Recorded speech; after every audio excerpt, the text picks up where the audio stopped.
The special webinar is in our series that is called Disability. And today's webinar we are particularly interested or very excited about because it is to do with employment in the hospitality sector. We are presenting this in association with Srishti Foundation, with whom we work on various products, various projects, and with whom we share a very special bond as well. A very, very warm welcome to all the professionals from the hospitality sector. Hotel owners, restaurant owners, as well as a few of our parents are here as well, and our staff also. Welcome to this webinar. I would also like to just give a special thank you to Mr. Amarnath of Sadhguru Hotels in Pondicherry. He has been a huge supporter in organizing this. As soon as we said we're thinking of something like this, he immediately jumped into support. We'd hope to have this in person, but our resource people aren't in town, so we thought we'd just do this online as well. Hopefully very soon we'll have you all to Pondicherry for an in-phase program as well. Just to give you just a little bit of background to this, Satya Special School, as some of you might know, we are an organization. We are working for the rights and empowerment of children and youth with disabilities, specifically intellectual and developmental disabilities. We also work with people with other disabilities also. We work for about 18 years now. We work in education, employment, skilling. And over the past few years, we realized that the final goal of all our activities should be inclusion at some point, right? Either at the school level or at the Anganwadi level also, or else employment. So we're really, really excited, especially the past couple of years. There's been a lot of talk about inclusion, a lot of talk about employment, and we're really excited to see that, right? It's like some critical mass is happening now, and we're very proud to play even a little bit of part in that. Hopefully this webinar will play a role or will at least add to the conversation. Why hospitality is simply because Pondicherry is big on tourism, and we'd like to see what the avenues are for youth with disabilities to be integrated into mainstream employment. Many a time we think that hospitality industry is a service-oriented industry. Adnala to employ disabled people or children with intellectual or physical disabilities, youth may be difficult, but we have two panelists who have proven us completely wrong. They've been a great success at doing exactly this, which is inclusion. I will just leave it to the two of them. Just a really, really quick background to what they do. First, Alina Alam. Alina Alam is the founder of Mitti Cafe, which most of us must have heard about. The phenomenal success. She's been awarded a 30 under 30 list, and she's been awarded by the UN, by the Niti Aayog. She's won various awards. As well as what is most important is that she's enabled the empowerment of people with disabilities to be contributors. For example, during COVID, 2 million meals were prepared by people who were with disabilities who've served these meals to other people who have been disadvantaged. Mitti cafes across India are managed by hundreds of adults with disabilities who have served 6 million meals in total and counting, right? And every week or so, I see an update on Facebook saying that another cafe is open, which is great, which I think is amazing, the kind of work that you do, Alina.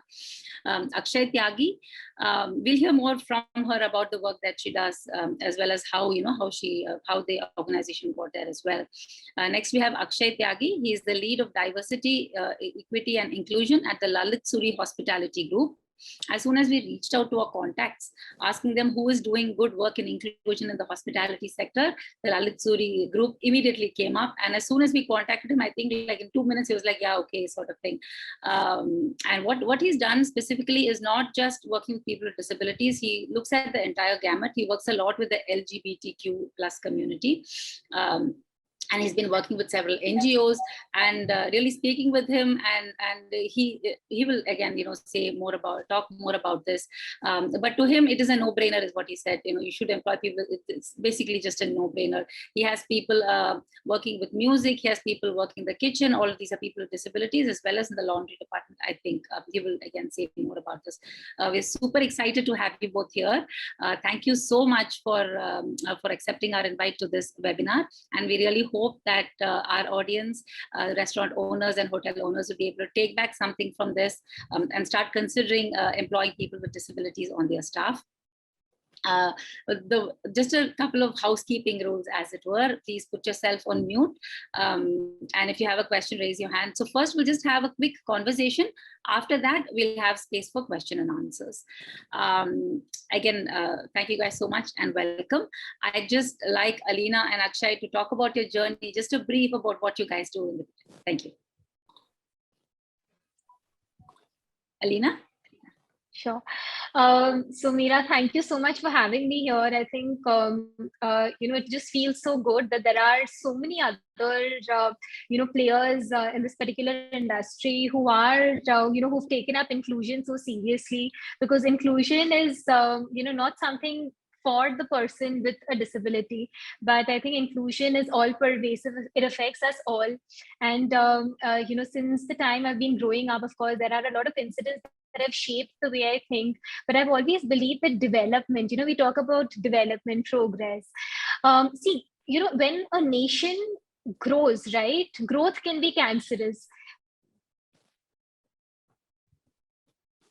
I think we've lost her. I'll just try and get her back on the line.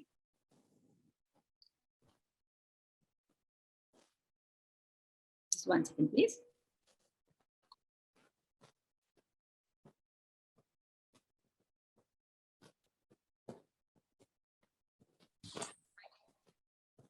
I think there's a network lag, but development can only happen when you involve and embrace the most vulnerable factions of the society and create opportunities. So a little bit about my journey. I was in college waiting for placements when I came across this one guy who absolutely changed my life. So his name is Nero. So for those of y'all who may not know who he is, so I was in my final semester waiting for, finally I'll get onto a job. And then in a documentary, I see him. So Nero was an emperor in the ancient Roman Empire. He was rich, mighty. He would win one war after the other and the other. And you see, one day he won the biggest battle of his life. And when you win, what do? You party. So he decided to throw a party and he invited the who's who of Tinseltown. He invited kings and queens, princes and princesses. And as evening befell, Nero had this idea that, boss, we need some lights to make the party happening. So he decided to burn waste to generate light. He burned the prisoners of war and the poor people who were captured, who he considered no more than waste. I was 23 years old then. Sitting in that classroom, I realized that the problem is not Nero. So you could equate Nero with injustice, discrimination, all the not so nice things that we see. That will always exist. The problem, as I could see, was Nero's guests, as to how thousands of them could sing, dance, and drink, and fellow human beings burned and died. I realized as a 23-year-old that I was one of Nero's guests. Whereas if you feel something about anything, and if you're not willing to take action, whatever your reasons, maybe you have taken a side, and unfortunately that side is that of the oppressor. So I decided I will not sit for college placements and instead wanted to create a model that is visible for those who can't see, tangible, interactive, and the success or the failure of which is directly dependent on the community. And what better than food to create awareness? Okay, it's like we might have lost her again.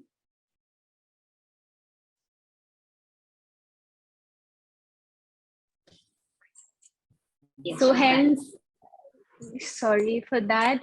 Hence, I went on to create Mitti Cafe, where it is a community-driven model, uses the medium of food to, one is generate livelihood, second is create awareness about inclusion. Lovely. Thank you so much, Alina. Akshay, can you just brief about your work? Hi, namaskar everyone. Thank you Meera ji and Chitra ji for organizing this. It is very important, and like you mentioned, our journeys and our narratives have to be shared beyond boundaries. And whilst of course we cannot be in Pondicherry, this is one amazing medium to connect with each other through being distant. And this is another way of catering to diversity, because of course we are participating, we are being inclusive of people from different regions coming together. Okay, so now coming to inclusion, diversity, equity, and even more important, collaboration. It's very important, and especially when we work with margins and people at intersections, it is very important for all of us to understand that not all of us start from the same point. So even if you are not yet someone who had started its journey in this space of diversity, equity, and inclusion, that's all fine. So we are not here to compare. We are not here to create narratives which will make you feel really amazed over our journeys. but we are all here to coexist and learn from each other, and to also discuss the challenges and to share our journeys, because of course we all come from different spaces. While probably we may be at the privileged space to discuss and to brainstorm or to also put forth into policies some of the initiatives, maybe you are at present not, but we are surely here to help you also do what we are doing, and also certainly level up the game wherever we need your support too. Coming to inclusion, diversity, and equity at the Lalit. So our journey has started way back in 2012. It's been 10 years. And actively, we had started to support LGBTQIA plus community in the year 2016 with the Pure Love campaign. So if you go and read the very word like pure love, it means that people from all walks of life. So the very essence of us as humans is to understand that irrespective of all the biases that exist around us, we need to have common respect for each one of us, and we also need to possess or show respect to others the same way which we want for our own selves. And that's the key, and that's how we started our journey with pure love, explaining each of our team members what does this means. We are just lucky enough that our executive director is a self-identified gay man who belongs to the LGBTQIA spectrum, and that has certainly enabled all our team members to learn and personally experience his journey. Because like there have been team members who had seen him since he was in lap of RCMD ma'am, and then to also becoming the executive director of the company. So we all have had seen his journey of being there, and for not even once his identity, his sexual identity was any of the reasons for him to not be there. And the kind of learning, the kind of team building, and all of that which has been shown, and the kind of leadership which we had seen from his end, has rather strengthened our belief that how beautiful the world would be if we will have people from queer community leading the fort for all of us. And that's sort of a narrative. When it comes to the policies, of course, we did a lot of brainstorming. We did not just start because we have to work. We wanted that and we still want, like, even there are so many areas which are still untouched, we want to prepare ourselves as an organization first before we reach out to any particular section. And that is something which we have been practicing ever since we started working for any of these specific groups where we wanted to contribute to start with people with disabilities. In order to welcome people with disabilities, the organization made sure that we all have accessible ramps, accessible braille system, braille language across the back house of the hotel. We made sure that all of our areas have all accessible washrooms too, including the back house, so that if somebody with disability is working with us, they don't feel that they are here to because the company wanted that representation. No, we are certainly not looking at that 4% of our total workforce which has to be people with disability, but are certainly here to bring in the change. And that is why I'm saying it is very important, and I'm sure I take immense honor to share with you that we have not just team members but pianists, so including the Lalit New Delhi, the Lalit Mumbai, the Lalit Ashok Bangalore, all of these, the Lalit Ashok, the Lalit Great Eastern Kolkata, these hotels have piano, and for a very long time we have had pianists, the musicians who used to come and play. And last year, our specific interest went into people with disabilities and to explore with talent when disability was just one of part of their lives, and talent of definitely supersedes everything else. It was a long hunt, but I'm really happy to share that we found people with disability, with people from autism spectrum, visual disability, speech and hearing disability, now playing piano at our hotel too. So it goes like music heals everything, and this is how we are actually experiencing it here. With respect to our workforce, so that it like I started my session as well, like not everyone starts from the same point. It is very important for all of us to understand that how many times we actually say universities, campuses, education, schools, all of these places be more accessible and inclusive for people with disability. for LGBTQI plus community. For that matter, if some kid or some adult had undergone aesthetic survivor, how inclusive spaces are we creating? Like if I ask you how many universities or colleges you know where to get education is very easy for someone with disability, please name them. Do we have any idea of such universities? And it's very difficult, just like this, we are quite oftentimes and we don't see those options. Like even if there are one or two, but just imagine the country doesn't have one or two people to be, and they are not just cluttered at one place so that everybody can access from that university. So it is so important for us as corporates or for us as an organization to take a conscious step in not just reiterating the problems back and forth. Okay, these are the people, they need support, they need, in fact support is a later word, they need help, they need us, they need sympathy. It's high time now, and at the Lalit Suri Hospitality Group we have removed the word help from our dictionary long back. We don't help, we support, because nobody needs help, nobody wants us to look at them from the eye of sympathy. We all play a leveling field for each one of us. We all create narratives wherein everybody can proudly be who they are and proudly can also understand the kind of team building and kind of togetherness that we are aiming to create.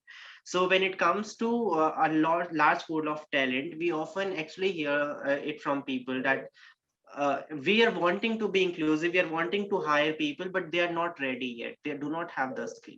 And I don't know for how long we will continue to share all of those narratives that they are not ready yet, they are not prepared yet. I think it's high time, if they're not prepared, we should start creating opportunities and help them prepare to be one role model. And I'm sure if there are not many such opportunities for people, and if you are the one who will create them, then you will get so many people to work for you, and you will not have to invest in some consulting agency, you will not have to invest in some other agency to recruit your people. And you're not doing anything, you're just being more inclusive and acceptive, and just being more a leveling field for everybody to come and work with you. So this is what we have created. And how it started is like we started with a very basic question. We asked our team members that how many of you think that the kind of role, the kind of job function you are currently doing is something which you would have so easily done if you would have been just trained for 6 months to 1 year in the same role. And trust me, over 80% of people attending that session raised their hands that they would have done it so easily even if they would have just trained. So forget about the kind of education they had received, the kind of colleges they had gone to.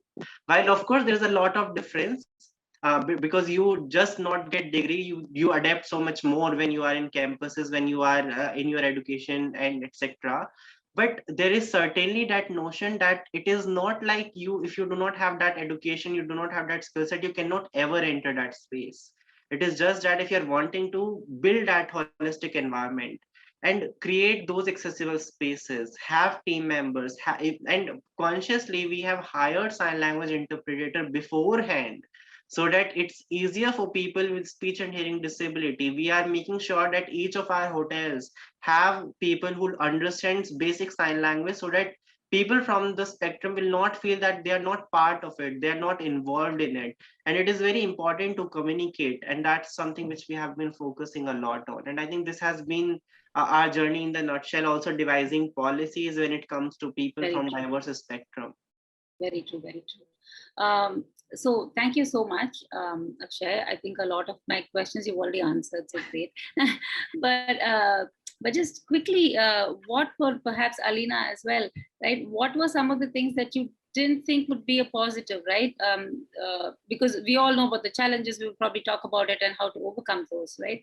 But what were some of the things, surprise positives that you had in working with disabled people, and sort of hiring them or creating cafes in your case, Alina, with them as the main staff? What are some of the things that people might not know is an advantage, really, right? That's it. Sure. So Meera, when I started my journey, I started it with zero startup capital, multiple rejections. So, our concept is simple. We just need 80 square feet space, within any institution, a corporate, a college, a hospital, anywhere, on the surface of this earth. And we take 80 hours to cut the ribbon. Again, our centers are run by adults with physical, intellectual, as well as psychiatric disabilities. So when I started my journey, I think one of the lessons that, a lot of people, people who may want to start that journey can, absolutely, learn from what I have learned is that, when resources are scarce, that's not the problem. That's the time you're at your strongest. So our first cafe was in a dilapidated tin shed full of generations of rats. And it was the student community that actually supported in cleaning it. Since I didn't have money, right from my spoon to the second-hand oven, the second-hand fridge was donated by absolute strangers because they owned the concept. So see, the problem is not that there are 70 million plus people with disabilities in our country and over 1 billion across the world. That statistics we need to understand is not the problem. You have a disability, but you're much beyond the disability. The problem is the disability and all our perceptions that stops us from seeing the magic in their abilities. I remember our first employee came in crawling for the interview because at that point of time, her family could not afford a wheelchair. If you would give her this clip, a lot of things biology cannot explain. That girl, her hands would shake and it would fall. Today, that same girl, she's a class 5 dropout. She had to drop out of school when she was in class 5 because of inaccessible toilets and all of that. And that same girl today, the girl who came in crawling, she sits on her wheelchair and she manages 10 other people with disabilities. She is the manager for our first cafe. And her name is Kirti. As I talk to you, we have hundreds of Kirti, like you mentioned, in the 18 Mitti cafes. In the next 1 month, we'll cross the 30 mark. So, Wow. And all of these are run by adults with disabilities. This said, the challenge when persons with disabilities come in, for the world to see the magic in their abilities, that comes at a later stage. First, it is about showing them the mirror to their abilities, because for years they've been told that, they are their disability. They'll never find a job. They will never find something as basic as love. And, at Mitti, I will take Bhairappa's example. Bhairappa, when he came in barefoot with a gamcha. He was rejected at 80 plus jobs, which is post that we got lucky. He's got dwarfism and motor disability. So after being rejected at 80 plus jobs today, he is our team lead at our cafe at Infosys. And not just that, he was told that he will never find love. And today he's, found love at Mitti Cafe as well, where, he's found Rupa. In fact, they are here. Hello. Tell you. Hello, ma'am. Hello. Hi. So, and that is Bhairappa, and this is his heroine Rupa. Bhairappa and Rupa. Hi. Tell you hi. So, so it is about this. I don't know. Is that somebody's? Sorry. Yeah. So it is about believing in what these people can do and understanding that it is never about sympathy, but it is not even about calling them specially abled or differently able. They are persons with disability. They have a disability. I think all of us have our own set of disabilities. So to absolutely normalize it and understand that disability is not just a physiological phenomena. Disability is a disability because of that person's interaction with the environment.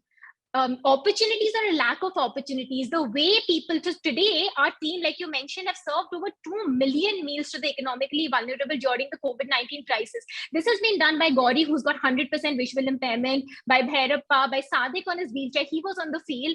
And so many of our other adults with disabilities, with Down syndrome, with autism, all of them have cooked, cut, packed and served food to the economically vulnerable. So it is all about believing that this is possible and giving them opportunities, I think, and then they'll show you magic. Okay, lovely. Yes, great. It was very nice to see Bhairappa and his love as well. Yes, Akshay, perhaps you can just touch a little bit. Like Alina said, it's not just about, it makes sense is what she's saying as well. Like that's something that everybody should think of doing. I know you touched upon briefly about the business case for this, right? It is good, and not just that, it makes good sense to do this as well. Maybe you can talk a little bit about that.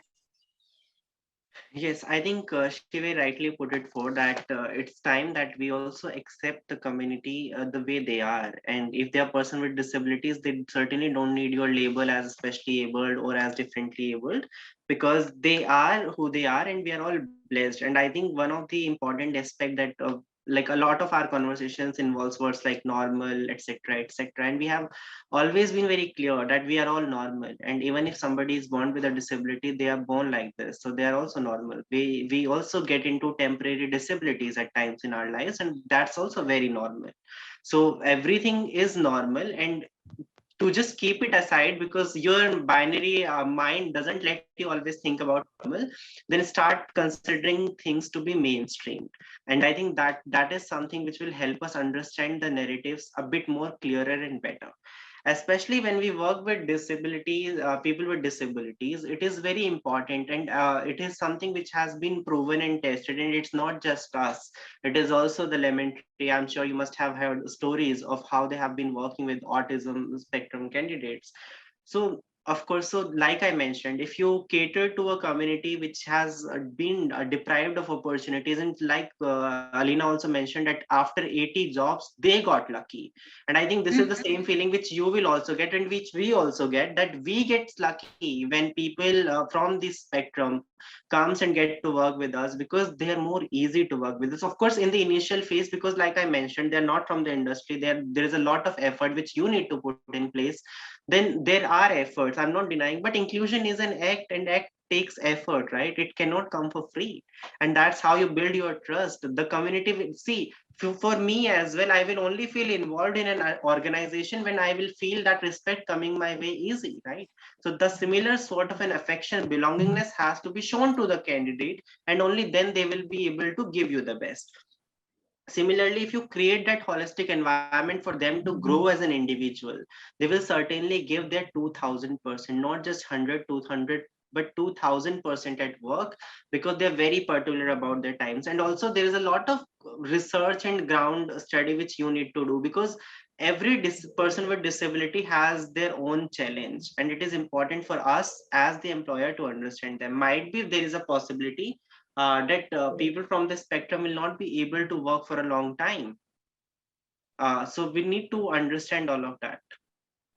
Okay, and you were talking about how it makes business sense as well, and how it's not that you'll have to look at it as charity, but just just something that should be a matter of course, exactly. and it's not you don't have to think of it as your CSR. See, eventually in the initial phase, we all have had this challenge in our mind and question that if we will work on this subject, will we be able to cater to the audience, because we are a 5-star hotel? Will it be a risk to serve to the community, and how will people react to it?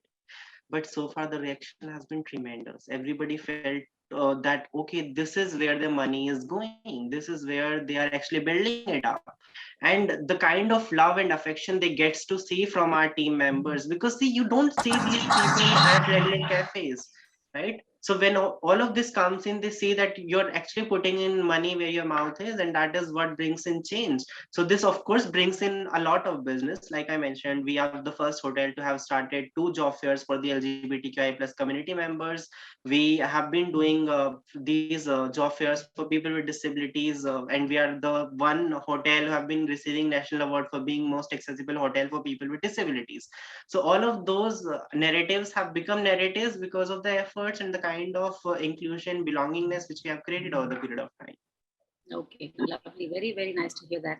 Uh, Yes, go ahead. No, go ahead. I'll have to take a call. Can you exempt me for 10 minutes and then I'll join back? Oh yeah, sure. We can perhaps take questions and then come back. Yes, sure. Well, I'll talk to Alina about perhaps the way forward, right? We heard a lot from Akshay as well.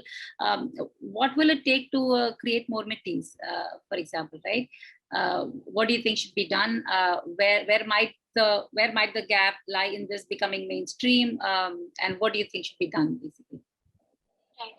So, see, Meera, taking from where Akshay actually stopped, when we talk about it, and, also the economics of it, right? So let's, what I'm doing. So, of course, we're a non-profit organization, but considering that maybe let's assume that Mitti Cafe was an organization that was for profit. We are here like a Uber or a Ola trying to, the end game being to that, we really want to generate revenues, which is also okay. Let's assume that Mitti Cafe is not a non-profit for once. So now, some lessons that I think I have learned on the way, and one of the most important being that your most important resource is your human resource. If they are taken care of, they will take care of all the other resources. Money will come, networks will come, goodwill will come, sustainability will come, but you will have to focus on your human resources. So, one lesson that I learned very early in my entrepreneurship journey, I remember there's this girl, Sabiha. So she had come in. So Sabiha's got multiple sclerosis, which is a very severe disability. You have very little control over your hands or your legs. So when she came in, we tried to put her in the kitchen. It didn't work out. It was a flop. Then, what we realized is that she's got the gift of the gab. You know what that means? That if you come in for a 5 rupees chai, she will talk you out of a 50 rupees combo meal. Okay. And, Sabi has taught me a lesson, which is an important lesson in business that I'll never forget, and I'll tell you about. So one day her mother calls me up and she says that, Sabiha is not feeling too well, but she's still wanting to come to work. So we have peculiar HR challenges at Mitti Cafe. So I took her aside and I told her that, listen, don't come to work for a week. Don't worry, I'm not going to cut your pay. What she did to me has changed my life. She scans me left, right, and center, and she tells me, you think I come here for money? Job after job I've been rejected. And today I know the value that I get to your table, Alina. And I'm a single mother. Every day I go back and I tell my son the stories of my galore and everything that I've done at the cafe. And you think I come here for money? I couldn't even tell her sorry. You see, I remember, that was the day I realized that, money is essential, but people don't do things just for money. You give them dignity, you give them respect, you get trained by them. It's not just, one way training. Communication has to be a two-way affair. Today, Sabiha doesn't work with the Mitti Cafe anymore. She has her own kirana shop.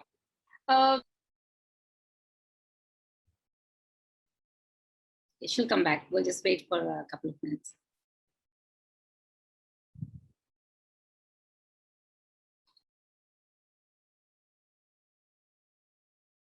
Meera, I think one of the things that we need to know is what is the kind of training that they want before, or are they going to take them fresh?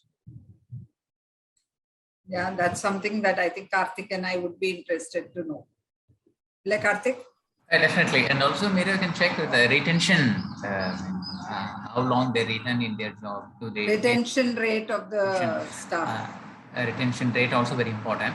And most of the people with intellectual disability, they're associated with the seizure disorder, the epilepsy also. Is there any point is also challenging for them to continue their job? Are they at any point they face this kind of health issues, or they drop because of the health issues?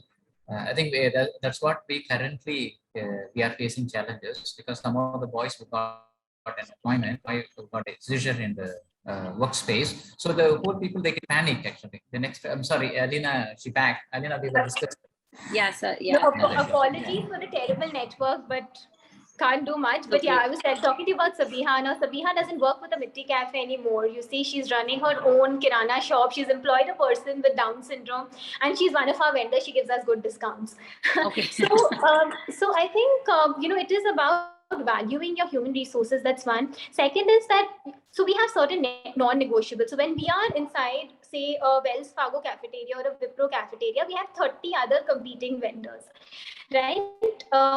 So for us, the quality, the consistency, the service will have to always be that value add. It can't just be normal. It has to be beyond normal, even better than normal. Otherwise, you'll be out of the market. So when persons with disabilities, for example, if you are employing a person with disability, I think sympathy is something you have to absolutely throw out of the door. Empathy is required for everybody. For you and me, that is exactly the way you look at anybody with a disability, and you understand. So for me, for us, we have people with paraplegia, quadriplegia, multiple sclerosis, Down syndrome, mild schizophrenia. So we work across disabilities, and we feel everybody is not good at everything, but everybody is good at that something, and that is that something. If you place them in, you don't have to negotiate on how well that is performed. because they have the capability to do work. I mean, if you put somebody in billing who perhaps doesn't know billing, it'll not work out. Whereas if you put somebody in the kitchen who's not interested in cooking, it'll not work out. So you have to understand their strengths, their weaknesses, and then place them accordingly. But each of our cafes at the moment, once we start the cafe, we don't need money to run the cafes. The cafes are all self-sustainable, surplus generating units. Okay. Lovely. That's very good to hear. Yeah, that they're self-sustaining. You just put in the money and then it's self-sustaining. That is amazing. I think. While we wait for him, I think we have a few questions that we have. One was on skilling and what do you be it Mitti or another organization. Is there a set of skills that is preferred? When people come into this business, right? For example, yours I would categorize it as a restaurant, sort of roughly. So is there a set of skills, and where do people go to get those skills, or how does that work, Alina? It's very simple, Meera. Skills can be imbibed, right? If you have the intent, for example, I think somebody has to go on mute, but skills can absolutely be imbibed. Like a Kirti or a Sabiha or a Bhairappa, they have never gone to a school. They have never, gone to a system where they are skilled.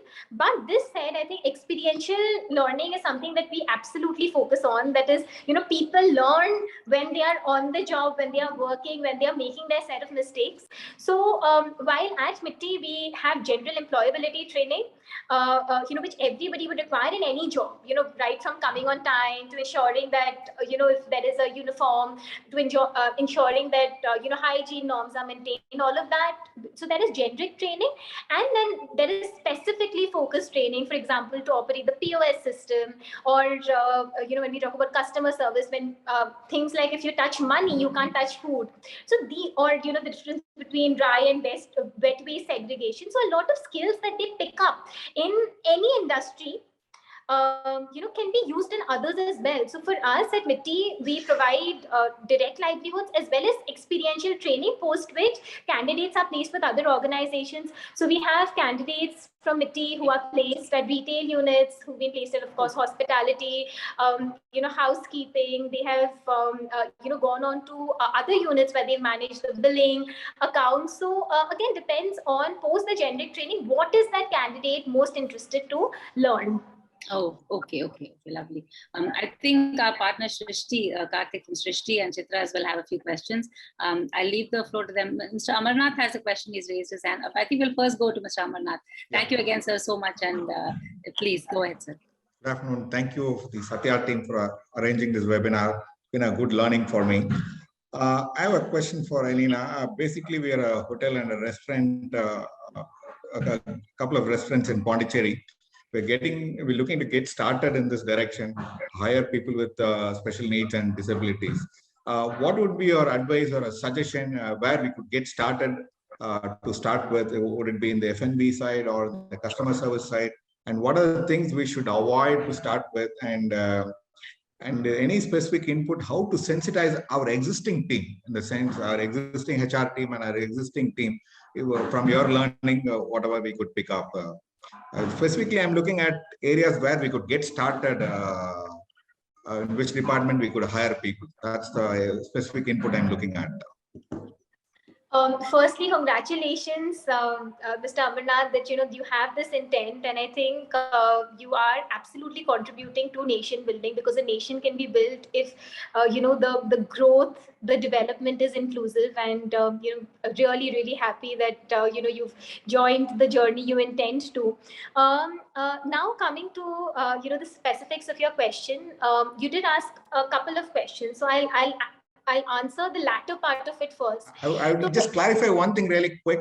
We run we run restaurants around Pondicherry. We primarily cater Indian food, and we run vegetarian restaurants around Pondicherry. This is a segment we cater to. Upper budget restaurant is what we operate.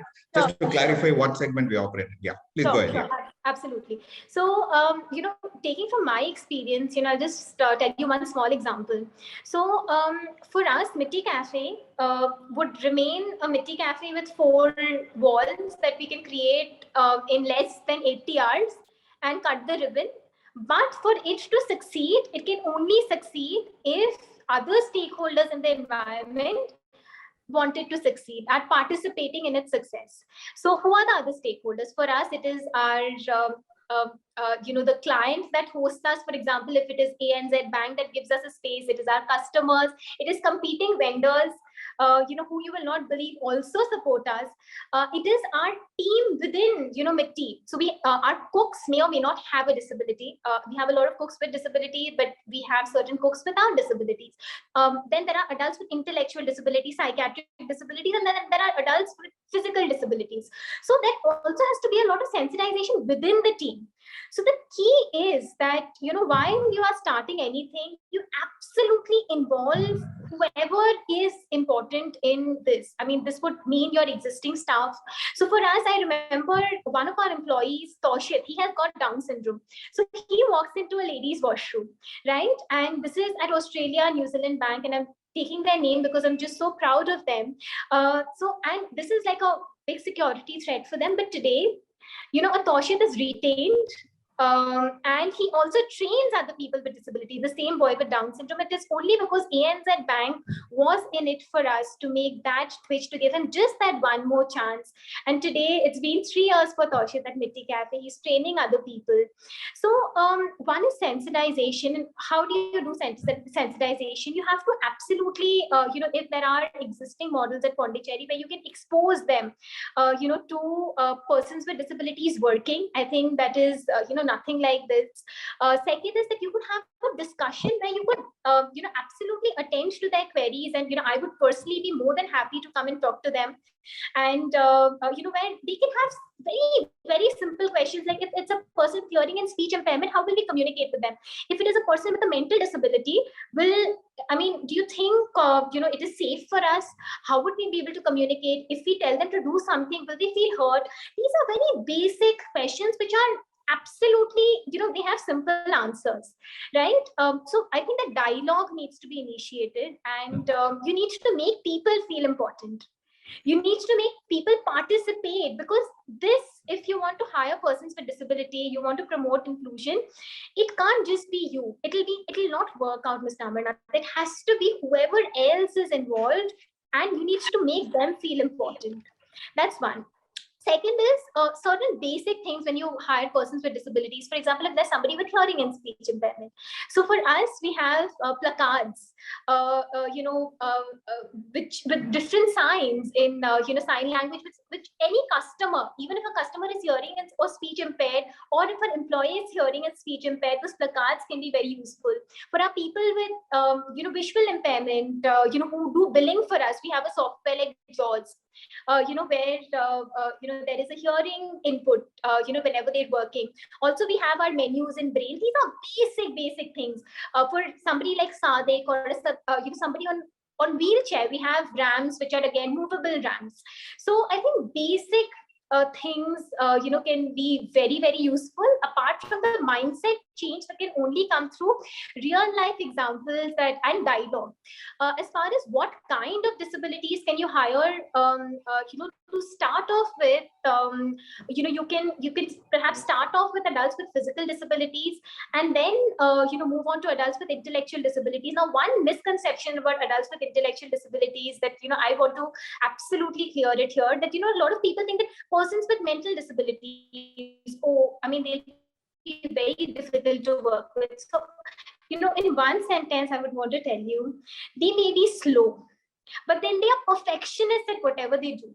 So it is about understanding their particular strengths and, absolutely utilizing it and putting them in the right place. Persons with disabilities in our particular setup, so we have our 5-course menu cafes as well, which are 3,000 square feet, and then we have the smaller setups as well.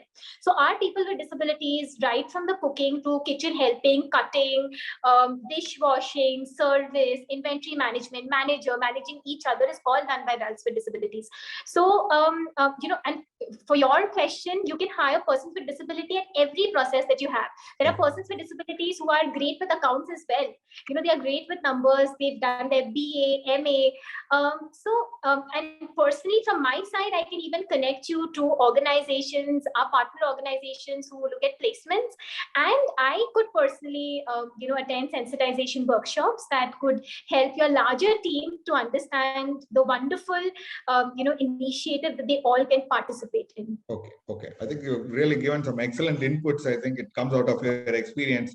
Specifically on this part, I understand hiring people with some intellectual limitations, how to handle them, all these things has really given us some ideas how we can move forward. I think I'll work with Satya School and see how we could get started somewhere. Thank you very much. Absolutely. Thank you so much, Mr. Amanat and Alina as well. Yeah. We have Akshay also here. Karthik and Chitra, I think you had a couple of questions. I'll just leave the floor to you to just ask the questions. Akshay is here as well, so you can ask from of either of them or both of them can answer as well now. I think my first question, Alina, is to you.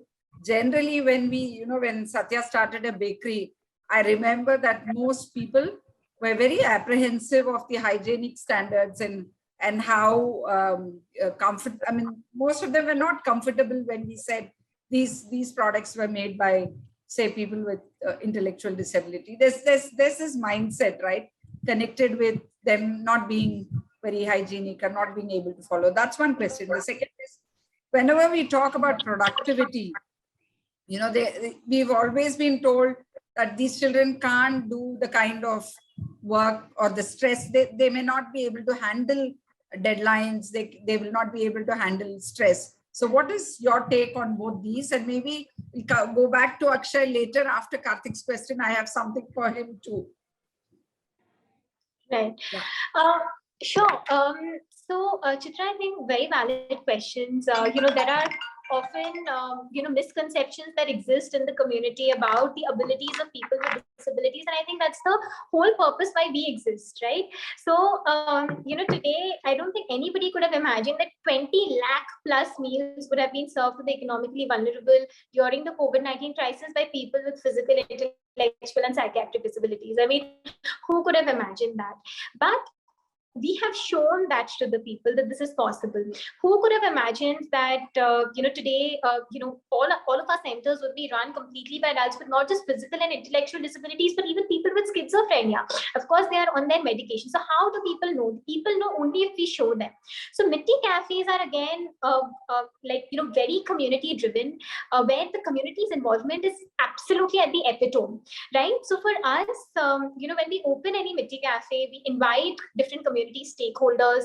And for example, specifically for the bakery that you're talking about, my advice would be, so one is that to understand that not everybody in this world has got a lot of people, and people are generally innately nice people, but then there are certain black sheep as well. So for people who may have misconceptions, it's absolutely fine. If you can give them an opportunity to, for them to visit, that, please visit our, baking unit, or one day at the baking unit with us, where your people are actually teaching them, how they are baking. I think that those kinds of interactions really, at least an invitation, like an open invitation to anybody, that if they want to come in and visit your bakery unit, just give us a call. I think, really builds on the credibility. That's one. Second is that, as far as people's misconceptions about persons with disabilities not being able to do, I want to say that, it is the external folks that we're worried about. Even a lot of times persons with disabilities, because of the way they've been conditioned. Imagine, we've all suffered, we've all gone through several lockdowns, right? If you leave the house, there's a problem. If you don't leave the house, there's a problem. Jobs going. Imagine persons with disabilities are kept in a lockdown for an entire lifetime because of inaccessible infrastructure, because of lack of opportunities, because people feel that they're not good enough. So it is also about persons with disabilities given that opportunity, but even they are surprised that this is all the amazing things that they can do. So my one word would be, I think, practical experience to both persons with disabilities about their abilities and to the external world about what they can do can work wonders. Thank you so much. Karthik, you had a couple of questions, I think. Yeah, for Akshay and Alina. Yeah, thank you, Meera. Thank you, Alina, for the wonderful, inspiring sessions. I'm also very sorry. I had some urgent call and I had to pick that up. So Chitra and I, we are working mainly for the people with intellectual disabilities. So especially working for young adult with intellectual disability, involving in organic farming, grow their food and selling the organic food. Actually, that's the mainly we're working. Slowly we're expanding and getting the open employment. This is not just only the sheltered employment. We also want to send them to get the opportunity work in the outside. So we started slowly, and some of our boys who got an employment in some industries, as they got working in a hospitality, like in housekeeping. But where the problem is the accommodation, because the people from the various background where they are staying, because the parents are also not willing to take care of them. Actually, in some cases, the parents passed away. In some cases, they're located in a remote rural villages, but the jobs mostly they're getting in the cities. So I'm sure you face those kind of challenges. So how you overcome those challenges? That's my first question, because currently we are facing that. My second question, of course, even though we sensitize the people in industries, but if suddenly one of the boys got a seizure and then the whole people are panicked, actually, the people surround, the person who got epilepsy, and the surrounded, the colleagues, everyone, they got panicked. They don't know what to do. And they said, no, we don't want to take him back because it is danger to have a person with epilepsy. If something happened to him, we are the responsible person. We are the answerable. That's all the other challenge we are facing when we send them to the open employment. So these are the two majorly we are facing the problem. Have you gone through this kind of challenges and how you overcome? Any idea for it? Akshay, would you want to go for that? Sure.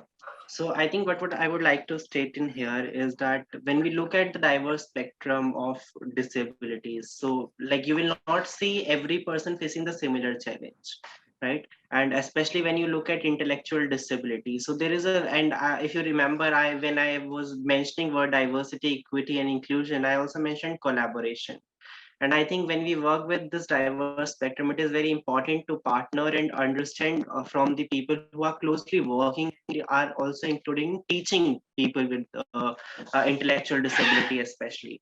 Because just a question, have you been to some schools where these students with intellectual disability are going to get education? Yeah, actually, we have a 3 years. So I'm sure you must have seen it firsthand. Like, it's not an easy game, and there is a lot of hard work which we as an employer need to put in, and also see your purview of understanding a community should also be something which your teammates will feel, because eventually you're not going to work with them, your team will do. And for team, it takes a lot of effort to understand the community, to understand it better, to understand the people. And it should also not look like कि कहाँ फंस गए, because oftentimes people come back and say कि मतलब पैसा कमाने के लिए तो there are so many other options, so they can easily go to other spaces, and it is difficult.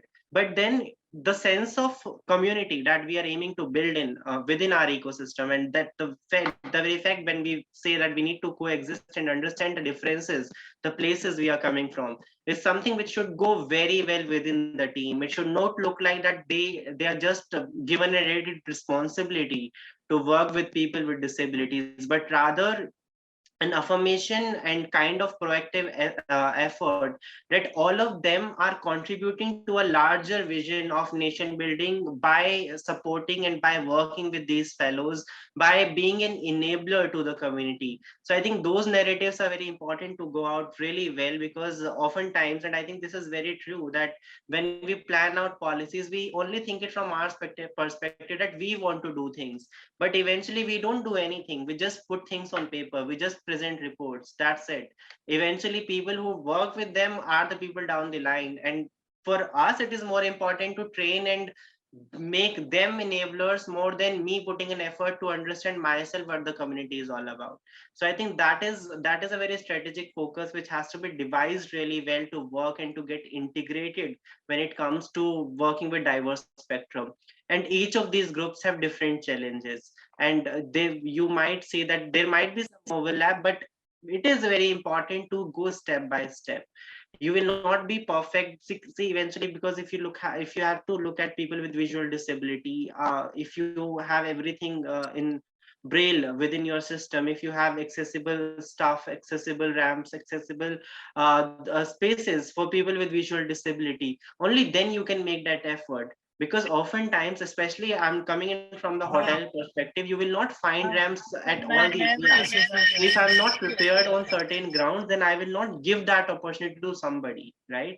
And it's always good to say no when you're not prepared than having somebody and making them feel that the place is not for them, because that hits more hard. And like Alina also mentioned in her last conversation, that after 80 places rejected that person, they get in there.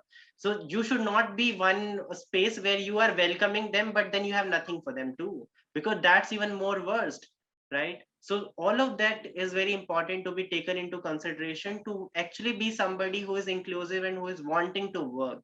As of now, it is a learning journey for all of us. So of course we cannot start from the point that okay, now we are perfect, but certainly a lot of effort is to be put on the forum first before we actually get out there.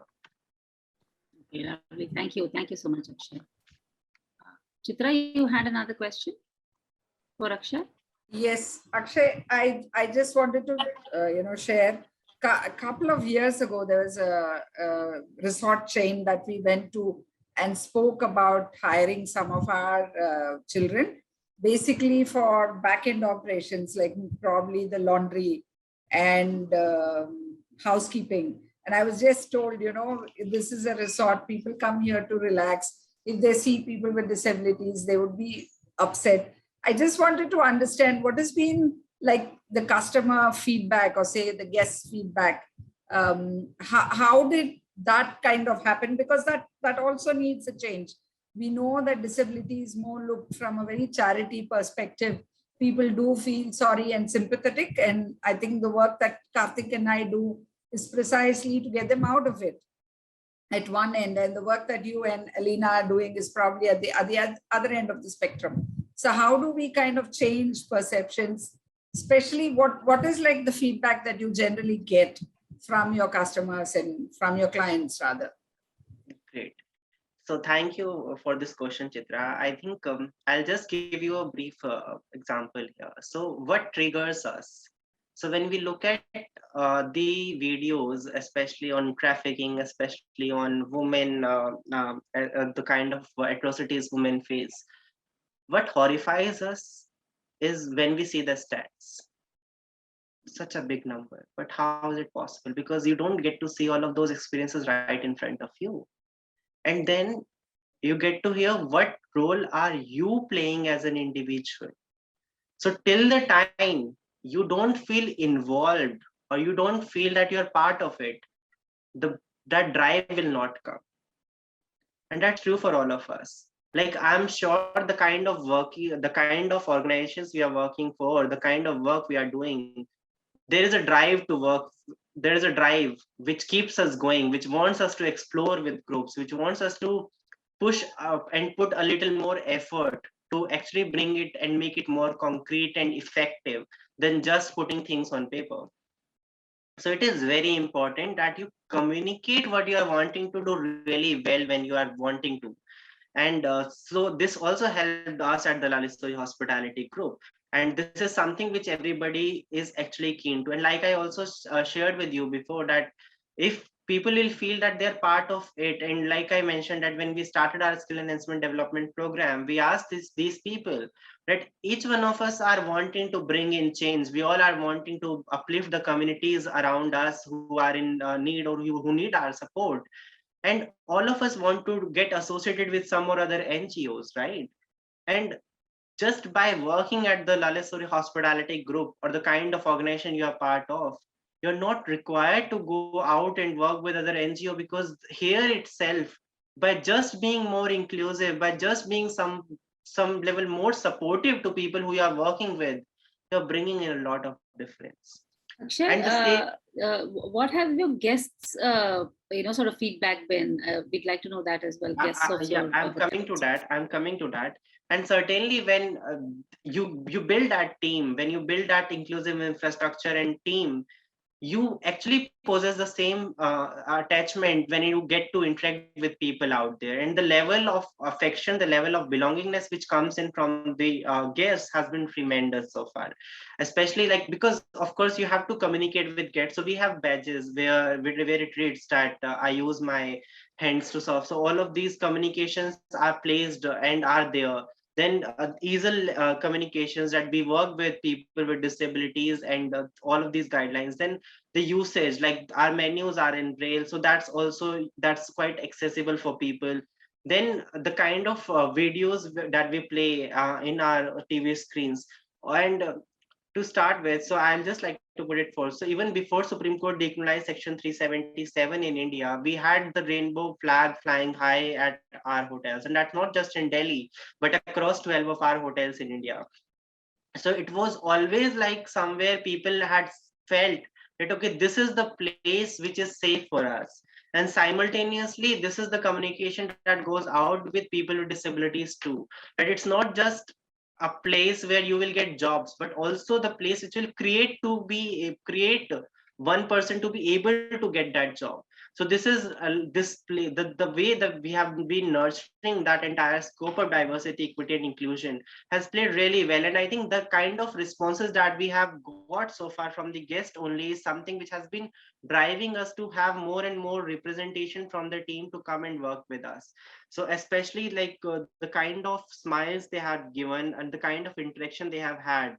So it's not just uh, when somebody comes to five-star hotels, it's not just about having food, it is also about having an experience.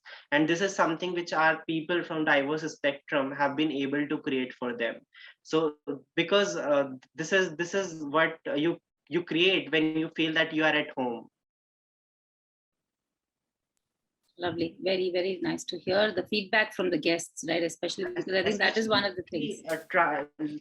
We work with a lot of people with disabilities, but additionally, how often have you seen actually transgender persons serving in a restaurant? How often you see transgender person leading marketing teams at a hotel? How often you see transgender person being at the crotch, like the main porch area of a hotel? How often you see transgender person welcoming guests at the hotel? So there are very few narratives like this, and we are one of the few hotels who are creating those narratives out there. And all of these narratives, we always go in that assumption that how will people feel about it? But until and unless you don't do it, how will people actually make you realize that this is something which they want? And because that really makes them feel okay, that you're putting in your money at someone's upliftment, at someone's growth. Okay, that is true. Yeah, and we also believe, right? So unless you see people of different abilities or LGBTQI plus outside, you're not going to be able to know what you feel in some sense. Also, Alina, please go ahead. Yeah, I'll just speak about two examples from our cafe. So, one day I had gone to one of our cafes, and it was by luck that I was there that day. And I see one customer come stomping at me, absolutely angry, and he tells me that you are, are you the owner at Mitti Cafe? I was like, yes, I'm a part of Mitti Cafe. And then, he came to know of that from somebody that, Alina's coming. And he was so angry. He's like, how your employee spoke to me. He asked me, samosa, how many? So then I listened to him and patiently. And I tell him that then I explained to him that Bharat, he has autism. So people with autism, generally, they are not very expressive, and their expressions may not be able to do justice to what they are feeling within. So I explained this to the particular customer, and he didn't say anything that day, and he left. Then another day I happened to come, and I just stopped by, I didn't even enter that cafe. I just stopped by at the back, and I see that customer and another customer. Apparently he's trying to introduce Bharat to the other customer who's come. And, Bharat and they are interacting. I had never seen Bharat smiling. I mean, he's never smiled. And, this particular customer who actually was so angry that day. So it is all about, that one, opportunity to explain, because a lot of people may not even understand about hidden disabilities, right? With somebody who has hand amputated, or somebody who is wheelchair able, you can see that they have a disability, but so many hidden disabilities, people can't even see it. So the next thing that we did, we put up a small poster explaining what hidden disabilities are and how important each customer is to not just to Mitti Cafe, to that one person and to that person's family who takes so much of pride in that young boy or the young girl coming out and working, and how much difference that one person, that customer who walks in, can make to this entire scenario. So that has really helped. Another day I go to another cafe of ours and I see Shiv Leela. So she can't hear and speak, but she makes charts. She makes amazing charts, and in charts you have to really tweak. Somebody may want it more spicy, less spicy, onion, no onion, so like that. So I go and I see this customer doing this. So I was like, what is happening? And then I asked Sadek, what is this? Then he said, oh, ma'am, this is basically, the customer refers to onion by this, onion tears, and you put less onion. So, I mean, communication, contrary to what we think is only verbal, verbal is just one part of the communication. You can communicate in so many ways. So it's all about exposure.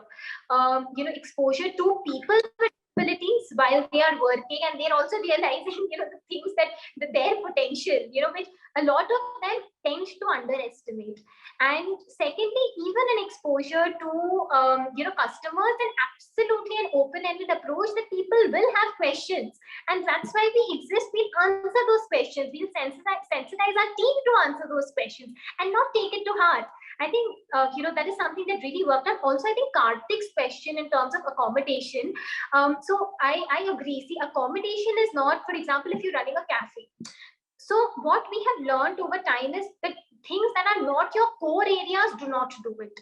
Like, for example, if your core area for us, it is cafe, accommodation we outsource. We have you need to understand that you have a lot of partner organizations in the ecosystem. Even within this group, we have so many partner organizations. So for us, we have Samarthana, we have APD, we have Enable India, we have Mitra Jyoti, we have you all. I mean, all of us together, we understand that we're working for the same cause. So a lot of our accommodation is managed by Mitra Jyoti, which is another partner organization that works with people with disabilities. We have other organizations supporting us, but this said that money, no lunch comes for free. Money for that accommodation either needs to come from the sale of your products, or in your case, if there are entrepreneurs, so from the sale of their products or services, they have to, accommodation is one component of it, or it has to come if, for whatever reason, if sales are not able to meet out. For example, for us, we raise funds. So, either you raise funds for accommodation, fooding of your trainees, or, initially a hand-holding support for those, and who will provide. If you're a non-profit organization, I think there are so many organizations out there, nobody is doing anybody a favor.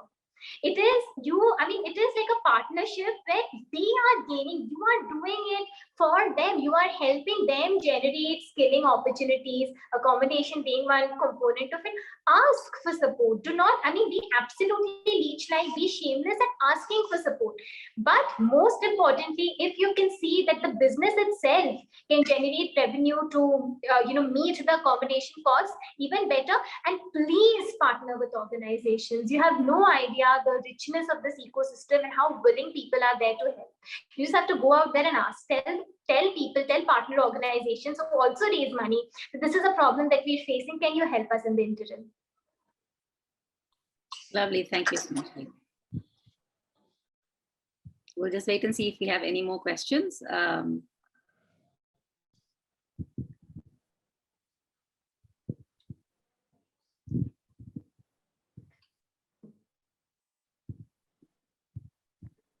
Yeah.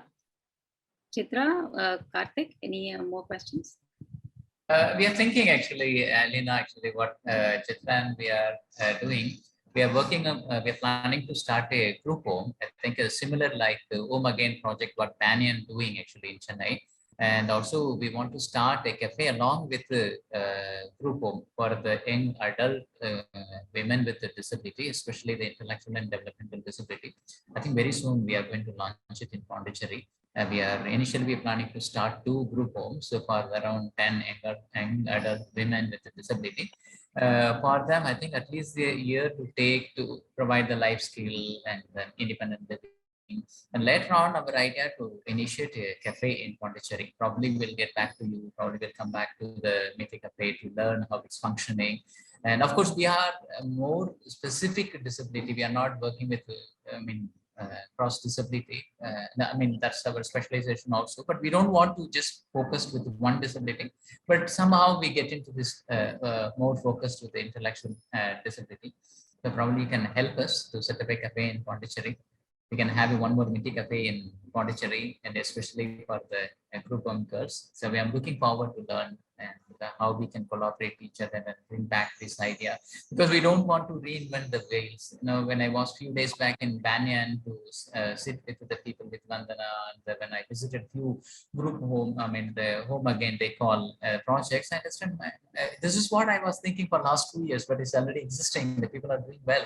So that way, I think we can collaborate each other, as we rightly said. I think partnering, collaborating with various organizations will be the best way, instead of just we ourselves finding the way to solve the problem. Maybe someone already having the solution for that. So in that case, I think soon Chitra and I will meet you in Mitti cafe. Absolutely, Karthikeyan. And I think the secret to what we're doing is, and that I want to point out, is what we're doing is nothing special. Today, if and every bit of knowledge that or we have gained as an organization, I think it is absolutely transfer that knowledge with Mitti Cafe, or doing it as a Srishti Cafe. I think we'd be more than happy. But what we are doing is something that anybody can do. And our overall vision is to make people believe in that. I just have kind of a last question to both of you. If there is something that you want Karthik and me to be careful about when we are pitching for people with special needs across this population, that is, okay, I'm happy that Mr. Amarnath is saying that he's looking into it. But for somebody who is absolutely not there yet, what is the one thing that you would want to hear as somebody who is hiring, or maybe a tip as to how we can pitch this better to, I'm literally asking because we're going to be starting fresh. So what is it that I should say and what is it that we should not say? If there's something like that, like a recipe that we could follow. We need answer for tomorrow events. Yes. Should I go for it? Yeah, Akshay, and then Alina. Akshay, could you, because you're a person who's in that sort of place where you will be, you are from the industry. So both of you, but I would like to hear from you. Thanks, Alina. Sure. Thank you. Okay, so I think I'm understanding from the fact that somebody is wanting to work. And when there is a want to work, then there is a want to learn first. There is a need to learn first. And I think if you are wanting to, then nobody will judge you if you are actually making some right terminologies at the beginning. So just be very, very neutral on that ground, because if like we are all here in this session today, and of course we are here to learn from each other. And similarly, if you're wanting to, like I very rightly mentioned in my conversation as well, that before actually going out and bringing in people to work with you, go there, understand the community first, recognize the community, that you're able to understand them better, because until and unless you don't recognize them, you will not be able to understand them. So it is very important that you go out there, you work with them, and it's not always like you look at them from the perspective that you will have to get them at your cafe to work. Learn about them, because that's how you build in that connection. You will also learn about the challenges that people have, and the challenges which you as a person will face when you work with them. and simultaneously then just multiply that challenge by 10 when you have to share that with your team members, because you certainly cannot put it on a picture right in front of your team members which is not actual the real one. And here we are all in the process of learning with our team members so that we all enable each one of us to work and coexist. So here certainly we are not playing a game where we are fooling people to just be there, and we certainly are in a fight to put meritocracy versus representation. We are not here to bring in people because we want to have representation, because for that you can identify 4% of your total workforce anywhere. We are here certainly to work on the meritocracy, and we are certainly here to create that meritocracy if that doesn't exist right here. So recognize, understand, then accept, learn about the communities better, engage with them through different activities. Collaboration, I mentioned, is very important pillar of actually being very diverse and inclusive. And that leads to not just one, like Alina also mentioned, it is a collective effort of different organizations coming together, understanding that we all have the same vision. We are not in a competition with each other. Okay, if Alina and myself will come on a panel, then the some of you might be the donor and somebody give her 10% more than what they'll give to me. No, it's not that. The objective is that we are all here to work for the communities that need our support, and that has to be catered really well. So we are all here to learn from each other, work on the subject with each other, certainly not in a fight to run for funds, but the lives we are going to touch with our initiatives. So here I it think is very important to first recognize, then understand, then accept, and last is act. Because the moment you are prepared, the moment you know the challenges, the moment you know that okay, this is the real world and this is how we have to integrate it now into the world that we are part of, you will certainly plan an strategic intervention to actually get in there. So that is what I would recommend from my end. I think you have the pitch right there, Chitra. Basically, I think what Chitra, what we're trying to do, Akshay, is as an NGO, we're trying to approach other, hotel owners and restaurant owners to see how we can say, okay, here's we run this, and we have youth who are interested and are able.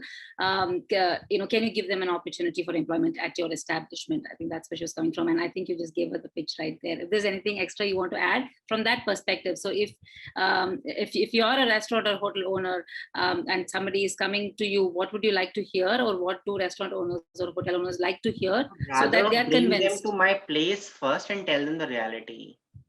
Okay. and do it in a systematic way. Have your kids do all that they expect that they want, your kids don't.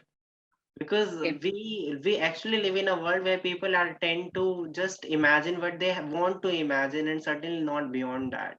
And that is how you break the myths. And that is why I said that customers experience are not what customer wants to create. Customers experience are what you create for them.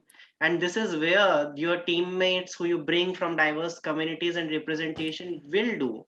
Because once they see people right there, they will be like, oh God, this is amazing. Because this is what we have been witnessing, and this is certainly what you also want everybody to witness. True, very true. Thank you so much. I think, sorry, Mira, just adding on the top of it what Akshay said, it's very true, Akshay, what you said. So some of our boys who got employment opportunity in industries called the Eton in Pondicherry, actually the people from the Eton visited our community. And then we visited their factory and we understand, actually we have done the reverse job mapping. We understand what their need, what their job skills require, and then we train them in the particular job skill. And then the success rate, retention, it's all in a good position, I think. Yeah. So I think better to bring the people to understand the background, and I think that's most important. Yeah, and from HR perspective, job mapping is really very important, and to do it in a right manner for people with disabilities, that collaboration with NGOs is very important, because they only help you guide like what's exactly the strength of a person and how you, where and what all areas you can fit them in. So that lovely. I think if anybody has any more questions, the floor is open. Or I think this has been an amazing, amazing session. I know we've all learned a lot, both from this angle as people who train and who work with youth with disabilities, as well as from the other side as well. Akshay's and Alina's experiences have been really, really helpful. I think I'll leave the floor open to Mr. Amarnath to give his thoughts on today's session, sir, if you would.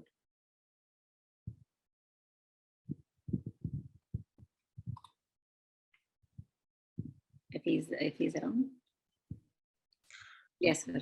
I think it was to be honest, it was an excellent session. Quite a good learning, especially from people who have been there, done that, both at Mitti Cafe as well as at Lalit.